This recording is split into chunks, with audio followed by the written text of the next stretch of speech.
لکھا ہے کہ رات کو سورہ ملک اور سورہ یاسین کے بغیر سونا نہیں۔ سورہ ملک اتنی شاندار صورت ہے کہ نبی پاک صلی اللہ علیہ وسلم نے فرمایا یہ قیامت کے دن اللہ کی بارگاہ میں ناز سے جھگڑا کرے گی اور کہے گی اے اللہ یہاں تو میرے پڑھنے والے کو جنت عطا فرما یا مجھے قرآن پاک سے علیحدہ کر دے۔ میرے رسول کریم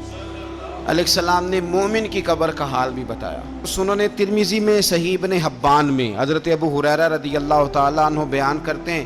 کہ حضور صلی اللہ علیہ وسلم نے فرمایا جب میت کو قبر میں رکھا جاتا ہے تو اس کے پاس سیاہ رنگ والے اور نیلی آنکھوں والے دو فرشتے آتے ہیں اور اس کو اٹھا کے بٹھاتے ہیں۔ باقی حدیثوں میں 3 ہی سوال ہیں،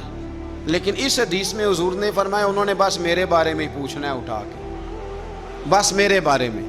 صرف یہ پوچھنا ہے بتا مدینے والے محبوب کے بارے میں دنیا میں کیا کہا کرتا تھا۔ تو اعلیٰ حضرت بریلوی تو کہتے ہیں میں نے تو کہہ دینا ہے سرور کہوں کہ مالک و مولا کہوں